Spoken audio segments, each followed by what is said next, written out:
Alhamdulillahirabbil alamin wassalatu wassalamu ala imamil mursalin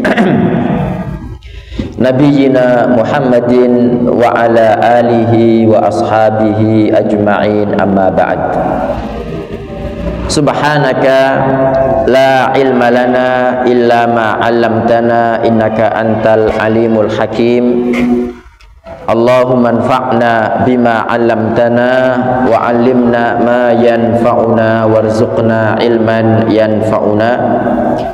Allahumma la sahla illa ma ja'altahu sahla wa anta taj'alul hazna idza syi'ta sahla faj'al lana ya rabbana kulla syai'in sahlan muyassara.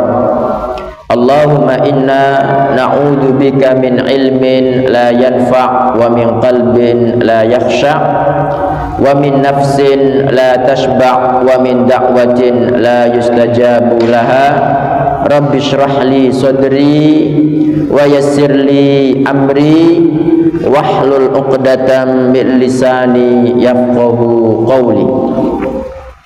Allahumma inna na'udzu bika min an nadilla aw nudalla aw nazilla aw nuzalla aw nadlima aw nudlama aw najhala aw yujhala alaina. Amin.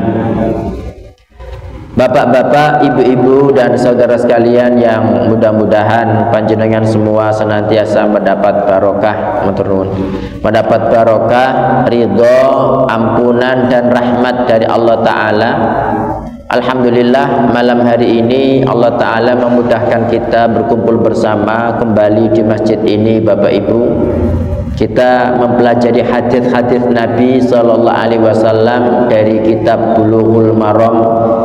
Ini adalah thalabul ilmi yang Nabi Sallallahu Alaihi Wasallam mengatakan, barang siapa menuntut ilmu syar'i, niscaya Allah memudahkan baginya jalan menuju surga.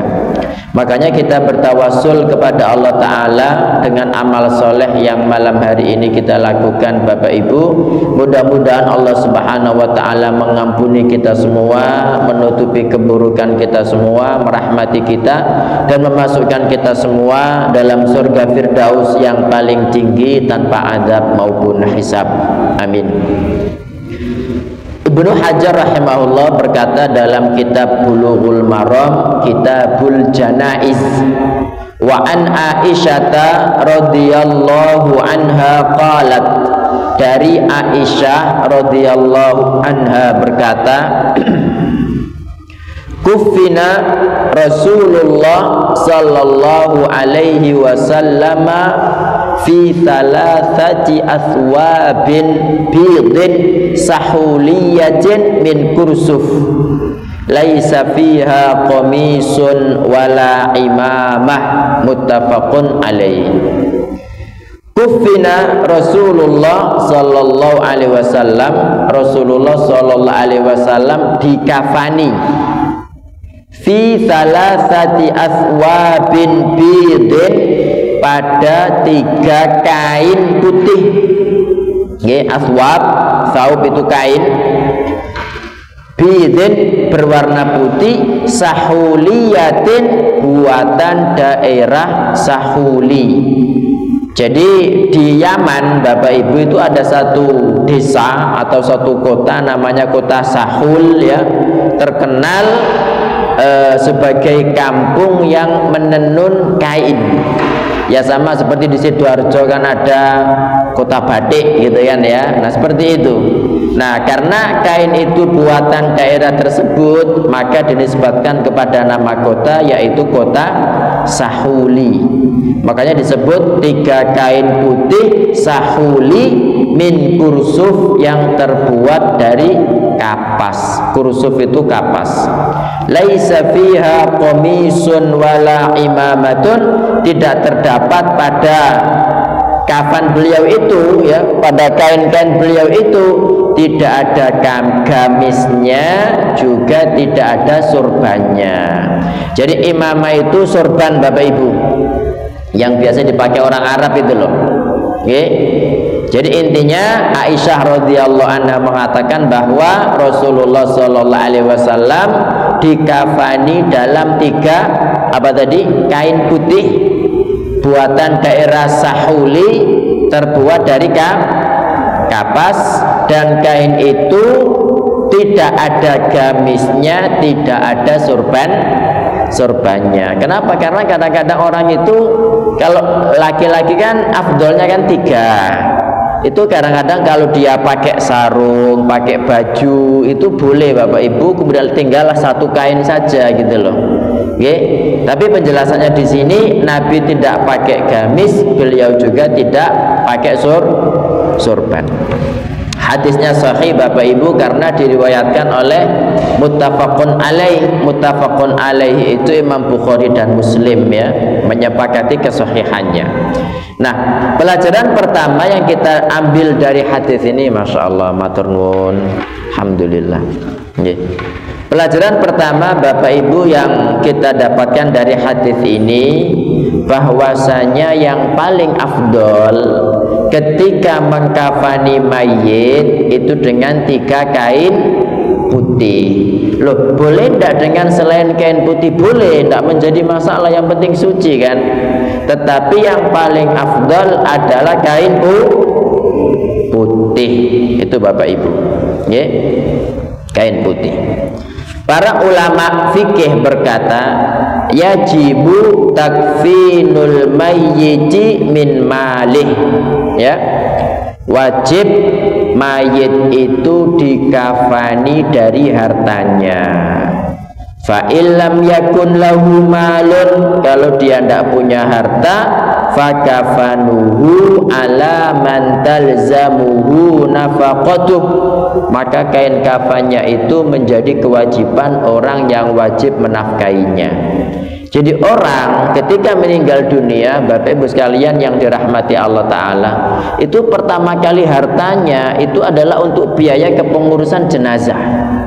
Jadi termasuk membeli kain kafan, kemudian untuk kepengurusan jenazah, pemandian, kalau misalnya semuanya harus bayar, termasuk beli tanah kuburan, beli pekuburan ya, bukan tanahnya, termasuk penggalian. Kalau itu semua butuh ongkos misalnya, maka wajib diambil dari harta si mayit. Kalau masih tersisa Bapak Ibu, maka untuk melunasi hutang. Nah, kalau masih ada sisa, dilihat ada wasiat enggak, ya, gitu. Baru setelah itu diwaris, gitu loh. Jadi kain kafan itu kewajiban kita, gitu loh, kewajiban kita. Makanya ya sebelum meninggal itu siapkan kain kafan dulu. Andaikan meninggal terus nggak ada kain kafan, maka yang wajib mengkafani adalah ahli waris. Jadi siapapun yang misalkan Anda ya itu sakit atau apa, terus ada orang yang kan yang berkewajiban menafkahi kan ada, apakah orang tua, apakah anak, gitu loh, maka mereka itulah yang wajib untuk membayarkan kain kafan. Loh Ustadz, tapi kan sekarang ada lembaga yang sudah siap semuanya sosial, ya alhamdulillah Bapak Ibu. Nah, dan di Saudi itu rata-rata kayak lembaga namanya Ghusalatul Mauta ya, yang pemandian orang mati itu kan gratis semua, gitu loh. Pemerintah yang mengcover, gitu kan. Nah, makanya di sini tuh mestinya ada seperti itu. Tapi insya Allah di kampung-kampung kan sudah ada kan. Cuma yang menjadi PR kita misalnya Bapak Ibu, yaitu jangan sampai ketika kita meninggal itu kemudian kok itu loh, kan biasanya budi kayak ritual macam-macam, padahal kan kita itu ketika hidup pinginnya sesuai dengan yang dilakukan Rasul Sallallahu Alaihi Wasallam, dan ketika meninggal dunia juga pinginnya seperti itu. Karena kondisi meninggal dunia Bapak Ibu ada kepaten, itu kan panik orang-orang kan. Biasanya wis pokoknya pasrah sapa sing ngurusi, Bu RT nih, Bu siapa kan begitu kan. Otomatis Pak RT biasanya langsung menghubungi Pak Mudin. Nah, Pak Mudin ya biasanya seperti itu, gitu loh. Maksudnya ya bukan biasa ngaji, jadi yang dilakukan ya apa yang dia tahu. sehingga perlu mendatangkan bu ayam hitam, bu kudu ana tumpenge, bu kudu ana gedeboke mbek degane, ya kan, dipasang nang kuburane, cek nggak tahu cek mangan degan ngono mbek mayite, ya, atau mungkin kendi atau bunga, ya kan. Belum lagi loh endi itu mau beras kencure gitu kan, uang receh dicempio apa. Nah, seperti hal semacam ini Bapak Ibu itu kan mestinya kan tidak ada dalam Islam. Makanya diusahakan ada lembaga yang ngurusi yang semuanya itu sesuai dengan apa yang diajarkan Rasulullah Shallallahu Alaihi Wasallam. Nah, ini gimana Pak kalau misalkan jamaah sini meninggal dunia begitu, nanti gimana prosesnya? Ibu-ibu yang memandikan laki-laki, doan jadinya ibu-ibu mang terus pun di pian niki. Jadi ini PR kita Bapak Ibu, jangan sampai kemudian ketika ada yang meninggal dari kita, ya kita itu diperlakukan bukan sesuai dengan sunnah. Dan rata-rata di kampung-kampung, di perumahan-perumahan, mohon maaf, kalau ada orang meninggal itu kan tidak disolati di masjid kan, disolati di rumahnya gitu kan, ya padahal kita tahu sendiri sunnahnya ya apa. Kemudian kadang-kadang ngapunten Pak, wong untuk sholat jenazah itu kan cuma 4 kali takbir kan. Iku baca Al-Fatihah ping pira sak durunge iku. Al-Fatihah. Marane gurmane la ilaha illallah, la ilaha illallah. Kapan digawa mayit di nang kuburan niki gitu kan. Gitu loh. Nah ini kadang-kadang ya memang ya ngapunten orang ketika dia tidak belajar yang benar, pasti yang dia amalkan adalah fathul jari. Jari ini yang dia tahu ya itu yang dia amalkan, Pak. Saya tuh pernah Bapak Ibu disuruh ngisi gitu loh. Jadi ada sebuah perusahaan di daerah Mojokerto sana itu manggil saya untuk bikin acara mabit, saya yang ngisi. Terus tinggal di satu panti asuhan. Nah ya di panti asuhan itu kan ya ibaratnya ya biasalah. Itu sampai begini. Jadi ini kan misalnya jamaahnya itu ada 200 orang, 100 orang misalnya. Itu Pak, baca Al-Fatihah itu sebanyak jamaah yang ada di situ. Ya Allah lah gak mulai-mulai aku ya. Sampai segitunya itu loh, ya Allah, nang ini ya Allah aku pengen nemu gak rene, saya bilang gitu. Jadi kayak gini loh Pak, makanya ngapunten, saya juga kadang-kadang, ya bukan kadang-kadang, ya sering, kecuali kalau Abah Maksum saya ngundang, kayak resepsi pernikahan, itu saya nggak pernah datang itu. Pasti ada aja halul qiyam ngadeg kabeh mbek apa itu mesti Pak. Akhirnya mending gak teko gitu ayo lebih tenang gitu. Kecuali kalau jelas ya, jelas. Bahkan kadang-kadang sih jelas pun itu nggak ada begitunya, tapi dari itu penggedungannya Pak, gitu loh. Pakai disambut di sana, kudu ngene tuh hati saya tuh muangkel gitu loh. Teko izinan itu langsung melayu mulai aku. Salah ini masalahnya mbak bojo kan gitu loh. Nah aku bojo tak tinggal piye gitu. Nah maksud saya begini Bapak Ibu. Jadi di masyarakat kita itu banyak perkara-perkara yang jauh menyalahi sunnah Rasul Sallallahu Alaihi Wasallam. Nah ini kita sebagai jamaah yang belajar ngaji ini, kita nggak merasa kita benar enggak, tapi kita kita berusaha bagaimana agar kita itu andaikan jauh dari sunnah Nabi itu gak nemen-nemen jauh nih gitu loh Pak. Gitu loh. Jadi kita berusaha mempraktekkan, makanya dibuat bagaimana nanti kalau ada jamaah yang meninggal dunia itu pokoknya sesuai dengan yang diajarkan Rasulullah Shallallahu Alaihi Wasallam. Nggak pakai diadzani, nggak pakai ditalkini, gitu loh. Sampai kadang-kadang begini, hei mat, engkau nak ditekani malaikat ini gak usah wedi. Saya ada saya nyeletuk, lecak, ikut biar urip gak kopok Lo iya, nah ini pas biar urip pakai kopok, dan wis mati dia omongi ngono gitu loh. Jadi ini banyak perkara Bapak Ibu yang tidak sesuai dengan sunnah Rasul Sallallahu Alaihi Wasallam, dan ini PR kita bagaimana agar ini ya berangsur-angsur paling tidak di lingkungan keluarga kita jangan sampai terjadi gitu. Nggih. Nah, kemudian tata cara meletakkan kain, insya Allah panjenengan ngerti semua nggih. Nggih, gimana cara meletakkan kainnya?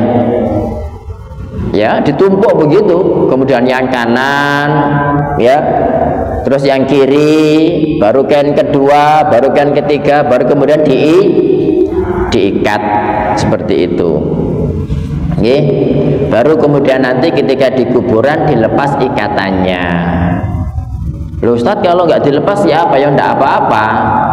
Adapun yang cuma begini, yang kata orang itu kan ada di pocongnya itu enggak benar sama sekali. Masalahnya Bapak Ibu, mayit ngapunten ketika dia sudah ditimbun itu kan mengembangkan tubuhnya ya. Jadi seperti kayak panjenengan ketika di Bengawan Solo melihat ada bangkai kambing melembung gitu sih. Iya kan?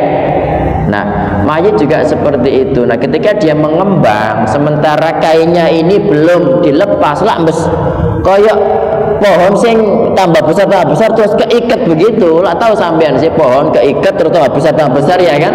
Nah, nanti mayit itu seperti itu, kasihan. Ya udah sampean iso ngelepas dewe, mayit lah ndak bisa sih. Gitu loh. Ya, jadi ikatan itu dilepas, tujuannya itu Bapak Ibu, bukan biar nggak jadi pocongan. Ya, pocongan itu sudah ada pocongan, dia jin nyepo gitu aja gitu loh. Kemudian untuk laki-laki Bapak Ibu dianjurkan, ya, jadi hukumnya mustahab dia dikafani pada 3 baju putih yang terbuat dari kapas, ya. Kalau misalkan pakai baju gamis, ya, baju gini, terus pakai sarung, kemudian satu kain yang menutupi semua, itu boleh, tidak menjadi masalah. Tidak menjadi masalah. Ini untuk laki-laki. Kemudian kalau wanita itu dianjurkan dikafani pada 5 kain Bapak Ibu. Pertama sarung, kedua kerudung, ketiga adalah baju, ya, baju. Kemudian 2 kain, yaitu untuk wanita. Berapa kalau wanita? 5. Ya. Jadi 1 ini untuk kerudung, 2 baju, 3 sarung ya. Terus 2 kain untuk ditutupkan gitu. Kalau anak-anak ya apa? Ya. Kalau anak kecil itu dianjurkan pada 1 baju saja, ya. Kalau misalkan dibuat 3 ya enggak apa-apa. Tapi yang afdal itu namanya anak kecil 1 aja cukup Bapak Ibu, karena belum punya aurat. Nah, kalau anak perempuan yang belum balik, ya, kecil, ya, itu sebetulnya sama sih hukumnya, 1 aja boleh, ya. Tetapi kalau misalkan dikasih baju, ya, baju gamis, kemudian tanpa kerudung, kemudian dikasih 2 kain, itu juga tidak menjadi masalah gitu. Sementara yang wajib Bapak Ibu bagi mayit ini secara mutlak, kecil atau besar, laki-laki atau perempuan, wajibnya itu adalah 1 kain saja. Wajibnya itu 1 kain yang untuk menutupi semua semua tubuhnya. Itu wajibnya, baik laki-laki maupun perempuan, kecil ataupun besar. Tapi kalau ingin afdol, ya tadi yang sudah disebutkan. Kalau laki-laki berapa? 3, kalau perempuan 5. 5 itu ya apa? Kerudung, baju, sarung, kemudian 2 kain. 2 kain, ya, 2 lapis kain. Hadis berikutnya Bapak Ibu, wa ani bin Umar radhiyallahu anhuma qala, dari Ibnu Umar radhiyallahu anhuma berkata, sebetulnya selama ini yang kita pelajari Bapak Ibu, ya, itu kan kita belajar memandikan mayit. Maksudnya begini, kalau misalkan ada yang meninggal, terus kita nggak usah susah-susah cari mudin, cari siapa, sepandiono dewe pose gitu loh. Harus bisa begitu itu gitu. Makanya kita belajar di sini, okay? Dari Ibnu Umar radhiyallahu anhuma berkata, lamma tuwfiya Abdullah ibnu Ubay, ketika Abdullah bin Ubay meninggal, Ja'a ibnuhu ila Rasulillah sallallahu alaihi wasallam, datang putranya kepada Rasul sallallahu alaihi wasallam. Faqala, putranya berkata, "A'tini qamisaka." Wahai Rasul, berikan kepada saya baju gamis panjenengan. Jadi qamis itu gamis, Pak, baju panjang itu loh yang dipakai laki-laki. Ukaffinuhu fihi, saya gunakan untuk mengkafani Abdullah bin Ubay. Fa'aqtahu iyah, maka Nabi pun memberikan baju gamis beliau untuk kafannya Abdullah bin Ubay bin Salul. Muttafaqun alaih. Okay.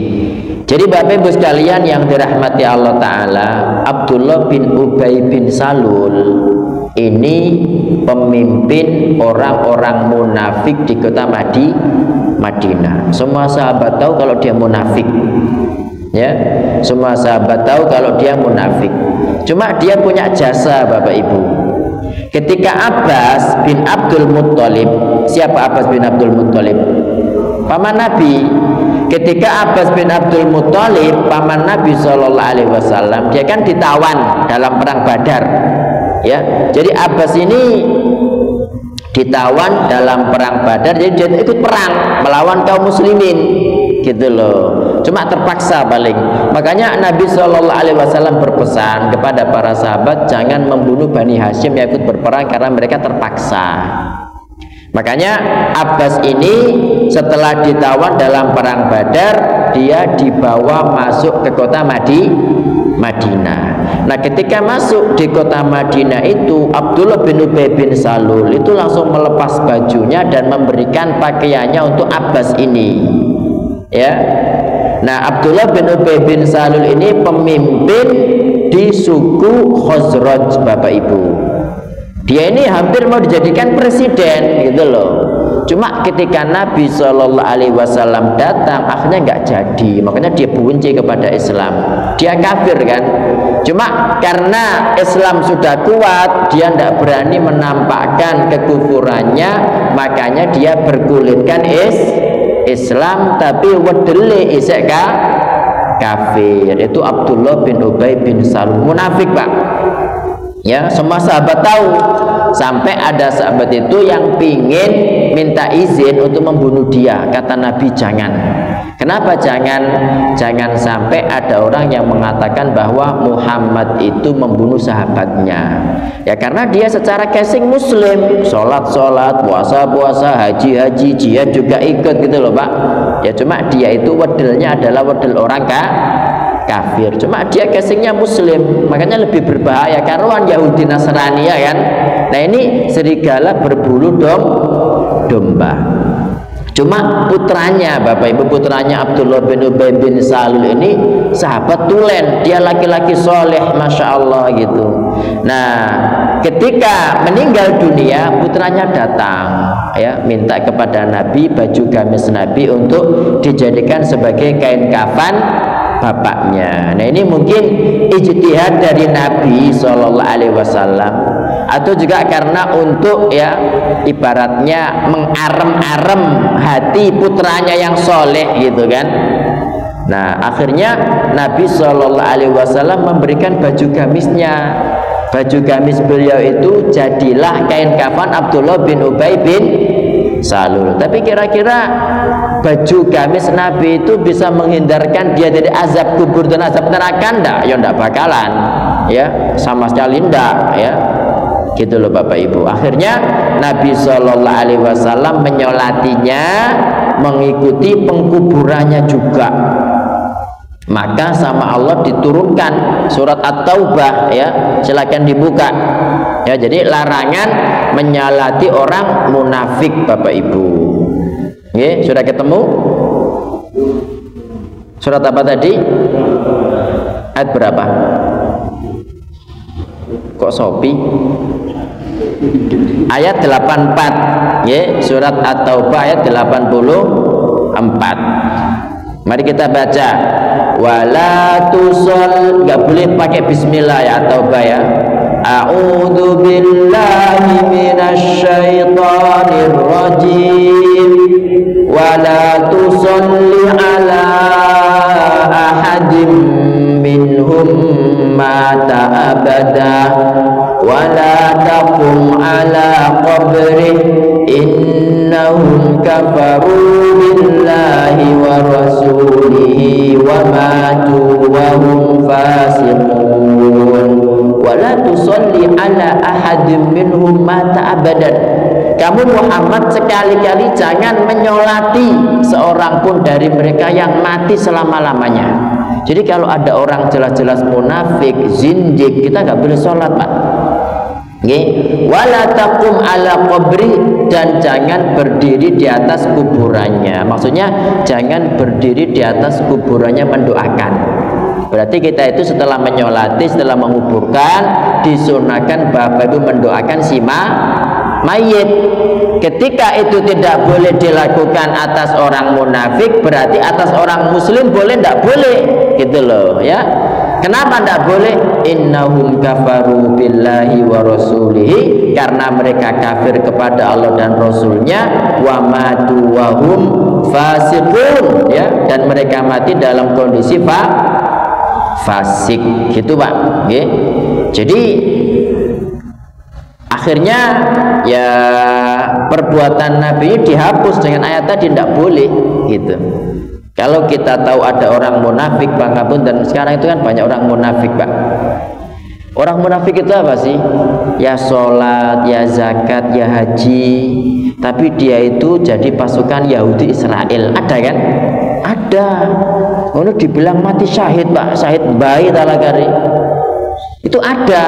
Nah, model seperti itu juga ada sekarang ini banyak ya. Misalkan ya kayak termasuk orang muslim ya, sholat, zakat, puasa, bangun masjid, tetapi dia itu juga mungkin ya pokoknya melakukan perbuatan kufur lah, membantu orang kafir memerangi kaum muslimin. Nah, makanya panjenengan cari di Google itu 10 pembatal keislaman Bapak Ibu. Ini rata-rata ya 10 pembatal keislaman ini siapapun yang melakukan salah satu darinya, dia sudah kafir secara makna, meskipun secara casing masih muslim kelihatannya gitu loh.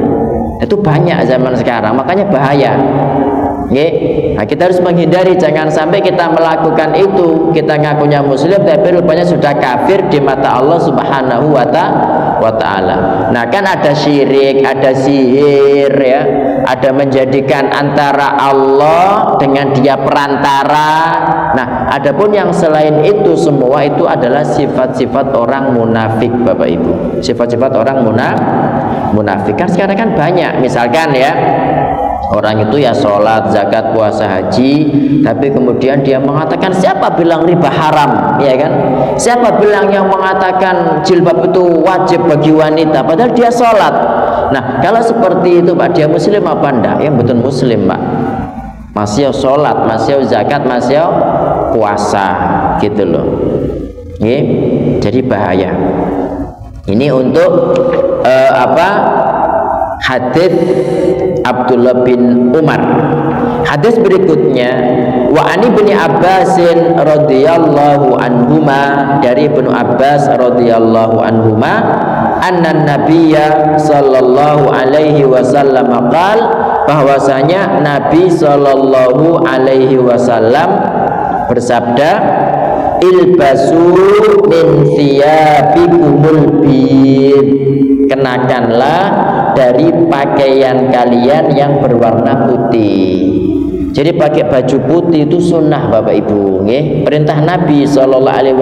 Kenapa kok baju putih?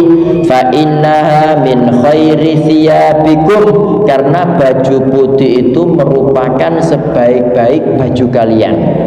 Wadafinu fiha mautakum, dan kafanilah pada baju putih siapa? Orang-orang mati kalian. Rawahul khamsah, diriwayatkan oleh 5 illan Nasa'i, kecuali An-Nasa'i, wa sahahahu Tirmidzi, dan disahihkan oleh At-Tirmidzi. Jadi hadis ini menunjukkan apa Bapak Ibu? Menunjukkan bahwa kita dianjurkan, disunnahkan memakai baju putih ketika hidup ya, dan ketika meninggal dunia pun dikafani dengan kain yang putih. Kenapa? Karena warna putih itu sebaik-baik baju kalian, Bapak Ibu. Tapi bukan berarti kalau selain putih berarti tidak boleh ya. Tetapi yang paling afdal adalah putih. Nah, hadis ini Bapak Ibu juga menjelaskan bahwa orang yang paling dekat dengan mayit dialah yang paling wajib mengkafani mayit. Seperti itu.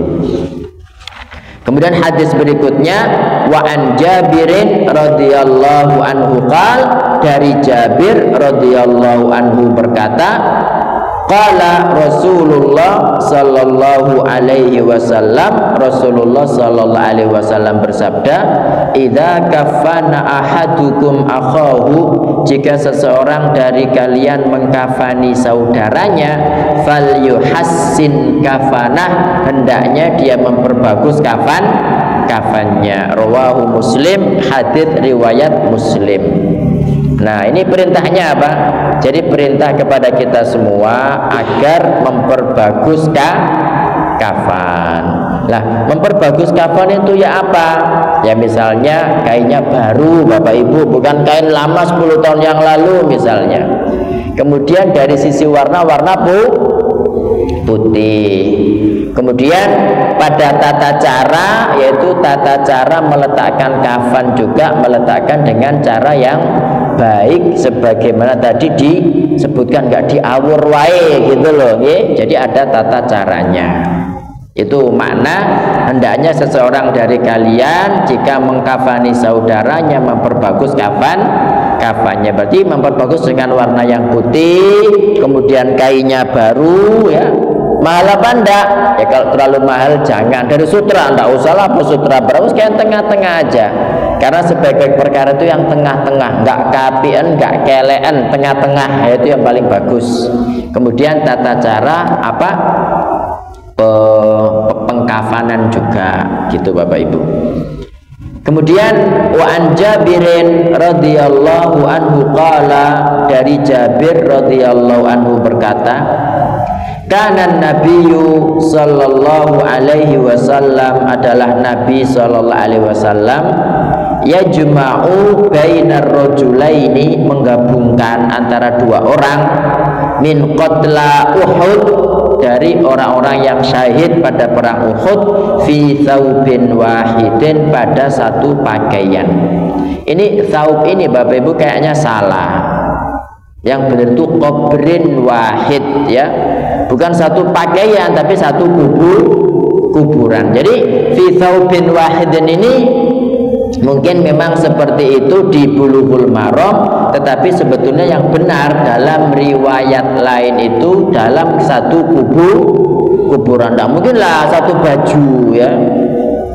Tsumma yaqul, kemudian Nabi bersabda, ayyuhum aktsaru akhdan lil Quran, siapapun dari mereka yang paling banyak mengambil Quran ya, fayuqaddimuhu fil lahdi, maka didahulukan masuk liang lahat. Walam yughassalu, mereka tidak dimandikan, walam yusalla alaihim, dan tidak disolati. Jadi orang mati syahid itu tidak perlu dimandikan, tidak perlu disolati. Kemudian di sini ada lahat Bapak Ibu, okay? Jadi kuburan itu kan kotak begini kan, jadi digali kotak persegi panjang ya. Nah nanti bagian bawah atau mungkin bagian samping arah kiblat itu dibolongi lagi ya. Nah mayit dimasukkan ke situ, ke dalam menghadap kiblat dengan sendakep, terus kemudian ditutup dengan kayu, papan atau batu bata. Cuma batu batanya nggak dibakar, batu bata citaan ya dari kuburan itu, kemudian nggak usah dibakar ya biar cepat hancur, dianukan. Kalau dibagi itu batu bata itu Pak. Kalau di kita rata-rata kan pakai papan ya, pakai papan gitu. Nah itu sunnahnya seperti itu. Nabi Shallallahu Alaihi Wasallam mengatakan, Allah dulana wasyaqqu li ghairina, lahat itu untuk kita ya. cara dikuburkannya kaum muslimin itu begitu. Wasyaqqu, sementara yang cuma kotak itu untuk selain kaum muslimin ahlul kitab Yahudi dan Nasrani, ya pakai peti biasanya. Nah, loh Ustaz, tapi itu gimana kalau nggak pakai peti, kebanjiran nih? Nah, itu beda lagi Pak, beda lagi. Tapi hukum asal orang Islam itu dimasukkan ke dalam lahatnya tadi itu nggak pakai peti lah, masih peti barang tentek duwe ae ya. Jadi dipakai liang lahat, kecuali kalau nyumber, karena ada memang beberapa di daerah dataran rendah itu mesti nyumber Pak, kayak 1 meter gitu nyumber kayak sumur begitu, nanti kasihan mayatnya lah kelah geben nanti gitu. Ya, jadi kemudian ya dimasukkan peti, petinya dikasih terpal ya. Nah baru kalau begitu kan termasuk darurat ya. Kalau gitu darurat Pak, tidak menjadi masalah. Nggih. Jadi pelajaran pertama Bapak Ibu, hukumnya haram jika ada 2 mayit atau lebih kemudian dimasukkan dalam satu kuburan. Itu haram, tidak boleh. Kenapa kok haram? Karena Nabi Shallallahu Alaihi Wasallam itu biasanya kalau menguburkan mayit ya satu orang, satu mayit dalam satu kuburan. Dan inilah yang terus dilakukan oleh para sahabat gitu loh. Itu pertama. Yang kedua, boleh menguburkan 2 orang atau lebih dalam satu kuburan ketika darurat. Ya seperti kayak di Palestina sekarang ya kan, perang, wabah corona gitu kan, sehingga banyak kepenatan, susah gitu kan kalau satu-satu. Corona dulu kan tiap hari kan ada orang mati Pak, sampai ya Allah nak mati mana, ya Allah mati mana tiap hari itu. Alhamdulillah kok aku seurep rek gitu. Okay. Jadi ketika ada orang loh, kok orang mati tuh loh, setiap hari mendengar berita orang mati itu katanya kok aku mati pisan gitu loh. Alhamdulillah. Jadi dalam kondisi darurat Bapak, seperti perang, seperti wabah penyakit yang banyak orang meninggal, nah kalau seperti itu maka boleh ya, maka boleh kalau 2 orang atau lebih dimasukkan dalam satu kuburan ya. Cuma nanti kalau bisa dikasih pembatas papan gitu aja, kalau ada, kalau nggak ada ya enggak apa-apa begitu. Oke, jadi boleh Bapak Ibu 2 mayit atau lebih dikuburkan dalam satu kuburan ketika kondisi darurat. Oke, karena perkara yang darurat itu membolehkan yang haram ya. Kaidahnya ad-daruratu tubihul mahdzurat. Perkara-perkara darurat membolehkan perkara-perkara yang haram. Ya, seperti kayak orang, andaikan dia tidak makan pasti mati. Ya wis, apa yang ada meskipun bangkai maka boleh dimakan, meskipun babi boleh. Cuma ayo ojo enak-enak no. Ya sak cukupnya saja. Andaikan untuk menyambung hidup itu cukup sepotong daging babi, ya wis jangan dilek-lekono kemudian wis mumpung ono tak dendeng rek ke sebulan ke depan, ya ndak boleh ya. Gitu loh Bapak Ibu. Okay. Nah, ketika ada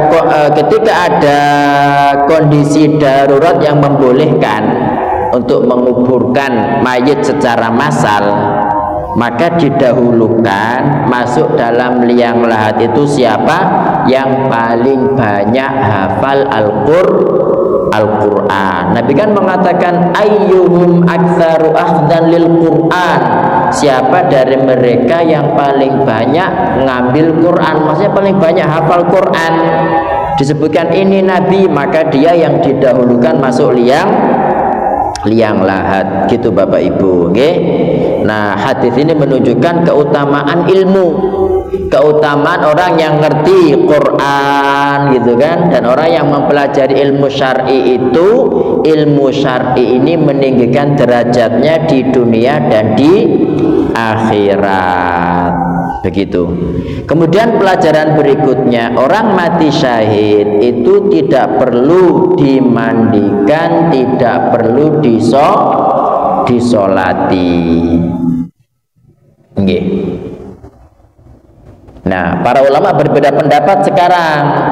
Orang mati syahid itu kan banyak, Bapak Ibu, kena corona syahid gitu kan, mati kebakaran terbakar syahid, mati tenggelam syahid. Nah, sementara orang mati syahid itu kan tidak perlu disolati, tidak perlu dimandikan. Terus ya apa? Apakah orang yang terkena corona juga nggak dimandikan, nggak disolati? Orang yang mati terbunuh misalkan, kan ada hadisnya, man qutila duna malihi fahuwa syahid. Barang siapa yang terbunuh karena melindungi hartanya, maka dia mati syahid. Misalkan ada orang punya harta terus dirampok, Pak, dia berusaha, ini mobil saya, ini motor saya, ini harta saya, rampoknya dilawan, dia meninggal dunia, maka dia mati syahid. Nah, apakah yang orang seperti itu juga ikut arti syahid yang tidak usah disolati, tidak usah dimandikan? Nah, ini khilaf diantara ulama. Cuma pendapat yang rojih, pendapat yang benar sesuai dalil Bapak Ibu, bahwasanya yang tidak dimandikan dan tidak disolati itu hanya orang yang mati syahid dalam peperangan, ya. Itu yang rojih seperti itu. Sehingga yang meninggal karena tenggelam, yang meninggal karena nifas, yang meninggal karena wabah penyakit, yang meninggal karena tenggelam, ya, ini tetap syahid di akhirat, tetapi di dunia ya tetap disolati, tetap dimandikan. Insya Allah begitu Bapak Ibu. Oke. Jadi Nabi SAW mengatakan al-ghoriqu, orang yang mati tenggelam, wal hariqu, yang mati terbakar, wal mabtunu, yang mati karena kena penyakit perut, ya, pokoknya apapun yang di perut, wan nufasa'u, dan wanita-wanita nifas, wa sahibul hadmi, dan yang meninggal karena keruntuhan bangunan, syuhada, mereka semua adalah mati syahid. Oke. Ada pertanyaan Bapak Ibu? Silakan. Kain kafan itu kan lebarnya 90. Dalam? Kain kafan. Nggih.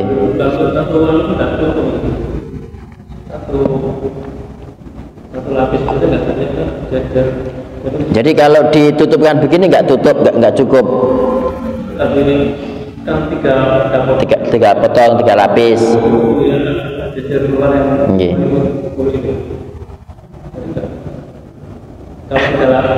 Pertanyaannya kok maksa ngoten sih panjenengan?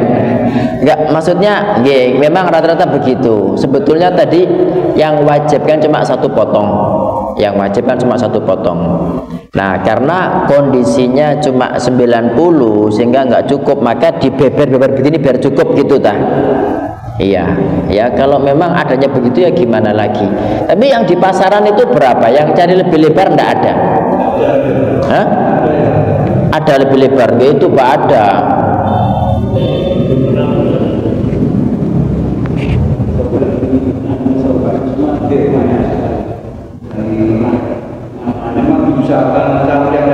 Nggih. Dicarikan yang lebih lebar, Pak. Nggih, dicarikan lebih lebar. Karena 3 itu kan tadi kayak Nabi itu 3 itu ditumpuk-tumpuk dan ditutup, apa? Nutup seret gitu loh.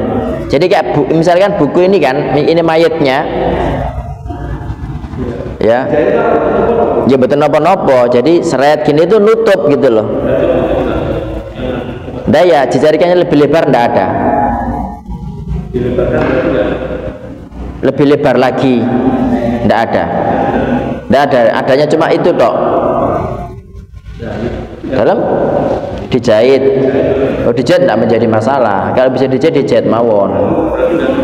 Cuma 1 lapis. Kalau disambungkan cuma 1 lapis bisa lebar. Ya, tetap dibuat lebar cuma 3. Jadi kalau yang 90 jadikan 2 disambung ya berarti 6 potong ya. Nggih. Sekarang ini gini, misalkan ini yang bisa nutup itu berapa ukurannya, Pak? 90 Yang 120 gitu enggak ada. Ya, berarti kebiasaan kita itu 90 cuma diginikan biar lebih lebar gitu ya. Nah, apakah begitu boleh? Boleh, tidak menjadi masalah, gitu loh. Okay. Cuma yang afdal tadi kalau ada yang lebih lebar, bah. Kalau 100 gitu cukup ya? Biasanya beli di yang pinggir-pinggiran itu beli. Iya. Adaptasi itu ya namanya seperti itu. Ada seperti itu. Okay. Ya kalau ada seperti itu ya tidak menjadi masalah. Cuma kalau bisa dibuat diperlebar itu lebih afdol. Diperlebar tapi tetap 3 gitu loh. Jadi dibuat mungkin 100 lebih dan itu 3 potong gitu loh Pak. Oke. Ditutupkan jadi kan lebih tebal gitu loh. Tapi itu yang sunnah. Maksudnya kalau sunnah itu kan tidak wajib kan. Tadi yang wajib kan cuma 1 aja kan yang menutupi semuanya kan. Halo? Iya. Jadi andai kan nggak ada yang cuma itu ya insya Allah tidak menjadi masalah gitu loh. Tapi kalau bisa diakali, orang yang mau menjahitkan ya lebih bagus, insya Allah begitu. Kemudian kayak bidara, biasanya di kita kan pakai bidara enggak, kamar baru saja ya, nggak ada bidaranya. Cendana itu buatan bidara. Yang jual dia itu yang bunga merah putih itu. Nah, bubuk cendana. Oh, nggih. Tapi itu fungsinya sama dengan bidara. Oh, gitu ya. Oh, ditaburkan. Kalau yang dulu hadis yang kita pelajari kan dicampur dengan airnya untuk memandikan kan. Oh, disabun. Okay. Ada lagi yang ditanyakan Bapak Ibu, silakan. Hadis berikutnya wa an Aliyin radhiyallahu anhu qala, dari Ali radhiyallahu anhu berkata, sami'tun nabiyya sallallahu alaihi wasallam yaqul, aku mendengar Nabi sallallahu alaihi wasallam bersabda, la taghalau fil kafan. Jadi jangan bermahal-mahalan fil kafan, pada kain kafan. Fa innahu yuslabu sari'an, karena kain kafan itu akan cepat rusak ya. Ya karena dia cepat rusak, ngapain mahal-mahal. Makanya yaitu untuk awal aja. Makanya tadi dikatakan bahwa yang tengah-tengah, tidak kemahalan, tidak kemurahan gitu loh. Jadi yang tengah-tengah, Nabi SAW mengatakan khairul umuri al-wasat, sebaik-baik perkara itu yang tengah-tengah. Nah ini termasuk nggak boleh, bukannya mungkin karena dia itu anaknya raja, anak bupati, kemudian dibelikan kain kafan dari sutra misalnya, itu percuma, buat apa juga ya. Nah, dan makna yang tadi, makna memperbagus kafan itu bukan mempermahal, tapi bagus pada warna, dia itu biru pada pemakaian. Lah, termasuk bagus di sini berarti dicarikan yang lebih lebar gitu loh. Jadi tiap potongan itu bisa ditutupkan dan itu pas gitu. Oke? Nah, kalau kita pengen lebih banyak pahala ya, ya otomatis kalau memang adanya kainnya cuma ukuran seperti itu, maka diakali dijahitkan. Jahit lo paling cuma berapa kan, cepet, ya kan, bukan jahit pakaian kan. Ya, insya Allah begitu. Jadi hadis ini Bapak Ibu dhaif ya sanadnya, tetapi Imam Nawawi dan Imam Al-Mundhiri mengatakan hadis ini hasan ya. Jadi karena lewat dari jalur yang banyak, masing-masing jalur dikumpulkan, akhirnya saling menguatkan sehingga naik tingkatan hasan. Nah, pelajarannya ya, yang dianjurkan Bapak Ibu pada pengkafanan itu hendaknya apa tadi, baju putih terbuat dari kapas, dan itu yang tengah-tengah standar lah, nggak terlalu mahal, nggak terlalu buruk. Jadi mayit itu siapapun orangnya tetap dikafani dengan cara yang sama, ya. Bukannya karena dia anak raja kemudian mewahal kain kafannya, ya percuma juga, ya cepat rusak, ya. Nah itu kalau diberikan kepada orang yang hidup kan jauh lebih baik. Lah, termasuk kayak karangan bunga Bapak Ibu nih, yang turut berduka cita atas meninggalnya Mas Arif misalnya gitu kan. Mas Arif nggak ada di sini ya. Lah itu satu bikin satu begitu tuh harganya berapa itu? Hah? 700 paling murah. Oh itu lah ya, nah itu kalau misal disodakokan kepada orang fakir miskin jauh lebih bagus sih. Oh itu dipangannya gak kena ya nih ya kan, malah sampah ngebeng-ngebegi panggilan, itu perasaan saya loh. Nah itu buat apa ya Allah? Itu satu. Yang kedua itu tasyabuh kan dengan orang-orang non Islam kan, nggak ada dalam Islam seperti itu. Adanya disolati, didoakan kan begitu. Karangan bunga itu masuk di sini. Jadi kalau kain kafan aja ndak boleh mahal-mahal, apalagi yang begitu gitu loh. Ucapan belasungkawa, turut berduka cita dipajang gitu ya Allah gitu. Oke, ya mending uangnya itu digunakan untuk apa? Sodakoh, diberikan kepada fakir miskin. Terus ya Allah ini pahalanya untuk si mayit fulan kan begitu Bapak Ibu. Sampai mboten? Sampai mboten? Sampai ya, sudah kita bahas dulu sampai. Nggih. Selama si mayit itu agamanya apa? Meninggal dalam kondisi muslim. Pelajaran berikutnya Bapak Ibu, kain kafan itu cepat rusak. Ya, cepat rusak, dimakan tanah gitu loh. Makanya ya percuma kalau mahal-mahal. Ya si mayit itu kan ya, akidah kita terhadap mayit itu kan beda dengan orang Cina kan. Jadi yang namanya mayit itu Bapak, meskipun dia kebakaran di kuburan, meskipun dia misalnya apa kebanjiran, itu kan dia sudah bukan di alamnya gitu loh. Beda dengan orang hidup mungkin nggak bisa ambekan, tapi mayit kan ya sudah meninggal gitu loh. Maksudnya ya tetap kita memuliakan mayit, tapi ya jangan dianggap dia itu kayak orang hidup. Tetap orang yang hidup itu lebih butuh untuk diperhatikan daripada yang mati. Insya Allah begitu. Wallahu a'lam. Ya, monggo yang lain silakan. Ya monggo Pak. Waalaikumsalam warahmatullahi ingin jamaah ada kajian. Nggih, alhamdulillah. Sebelum Ramadan dan Ramadan mungkin ada beberapa di kemarin. Nggih. Dan itu sudah ada yang pasti hari ini harus betul. Nggih. Bukan bicara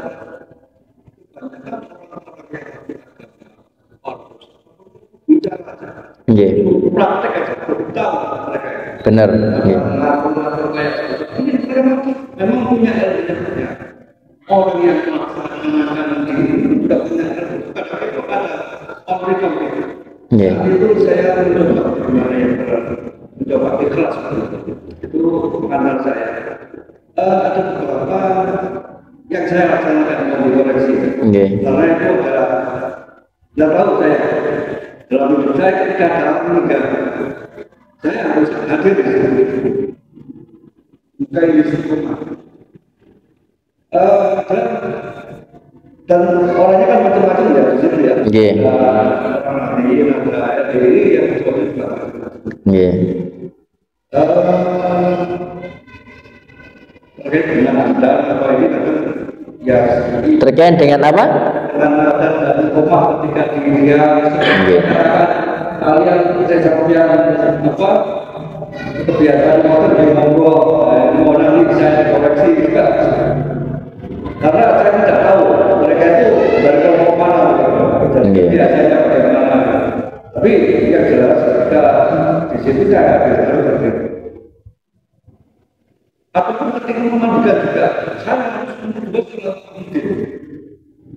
Atau ketika yang mengambil tukang gali, kemudian itu harus saya, seakan-akan kayak gitu. Yang saya sampaikan ketika ada meninggal, termasuk tadi ikatan satu kan kadang tidak tiga, ada 4 atau 5, ada batasan atau tidak ya. Kemudian ketika dilihat sudah dibuka, kemudian pipi dikasih anak, kemudian bantal itu buku orang yang buat buatan itu bantal itu apakah memang ada ukurannya? Ya 1, 2, 3 kemudian termasuk desa tadi memang ya begitulah. Pak, air ketika genangan dan air kemudian dikeluarkan kemudian yang meninggal karena perkecualian tadi kecelakaan akhirnya dipeti begitu. Jadi yang saya tanyakan yang utama yang selama ini ganjel, apakah bantal itu ada tujuan? Bikin bantal itu iya, buatan kan mesti tak ya? Iya. Iya. Itu aja tak?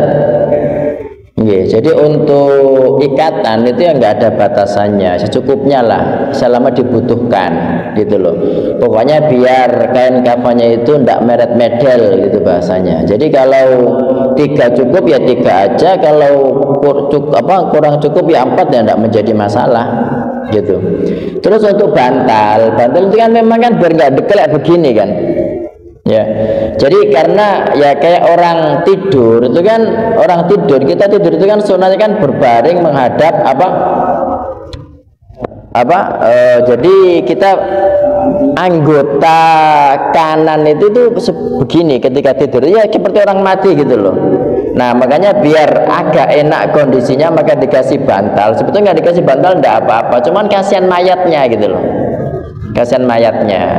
Nah kalau ada tuntunannya apa ndak ya saya kira itu tuntunan untuk membuat seperti itu tuh tidak ada, tetapi perintah untuk memperlakukan mayit dengan baik ya itu masuk di situ. Okay. Dan tadi yang saya katakan ya memang kalau kita terjun bersama dengan banyak orang ya memang kita nggak bisa memaksakan keinginan kita. Misalkan kita Muhammadiyah, tidak mungkin lah kemudian di masyarakat yang NU terus kita punya seperti kita kan tidak mungkin ya. Tapi paling tidak kita yang sudah belajar ini itu punya kelompok sendiri yang khusus untuk memproses itu gitu loh. Nggih. Mulai memandikan, kemudian mengkafani, kemudian menyolati, menguburkan gitu loh. Sehingga hati itu tenang. Nah, kalau tadi misalnya jenengan bersama banyak orang ya, terus itu biasa piye ditalkan apa ndak, diantene apa ndak ya, karena mereka biasa mengadzani. Ya, jenengan kan enggak mungkin melarang kan. Jenengan siapa juga, kecuali kalau gubernur, nah beda lagi gitu kan. Nah, tetapi maksud saya itu di kelompok yang ngaji ini loh, paling tidak itu bisa diminimalisir. Itu yang tadi saya maksudkan itu begitu. Oke. Dan kalau panjenengan terjun di situ itu masalah itu besar sekali pahalanya gitu kan. Ya besar sekali pahalanya, dan memang kalau bukan jenengan yang terjun ya siapa yang terjun gitu. Cuma ya tadi tetap kita harus belajar tadi itu yang benernya apa. Semisal kayak pas memandikan. Jadi memandikan itu kan bukan ditelanjangi bulat gitu kan. Tetapi memandikan itu tetap ya setelah digunting itu ditutup pakai handuk atau selimut begitu terus dibasuh begini gitu. Nah kalau yang ya peti tadi kan saya jelaskan bahwa memang sunnahnya itu pakai lahat tanpa peti. Tapi ketika ada kebutuhan kayak banjir, kayak korban kecelakaan ya maka tidak menjadi masalah. Insya Allah begitu. Nggih. Ada lagi yang ditanyakan Bapak Ibu? Monggo Pak. Nggih. Nggih sebentar Bu, ini ada yang bertanya. Monggo Pak. Kalau mungkin case-nya atau permasalahannya di orang lain atau masalah lain ada bisa dibangun. Cuma kalau untuk di keluarga sendiri beda pemahaman. Nah, gimana di keluarga sendiri beda pemahaman? Kegiatannya saja. Iya. Seandainya kita itu berhadapan sama kakak, saudara, nah ini yang dua ini maunya diadani. Ini ya gitu lah, maksudnya sesuai yang kita ngaji-ngaji. Iya, tidak pakai diadani. Atau memberitahu. Nah ini yang mayatnya siapa ini? Orang tua. Ya susah. Ya sampai ada nono dewe gitu. Iya, jadi jangan sampai pas momen-momen gitu kok malah berkelahi dewe ya, mending sing waras ngalah lah.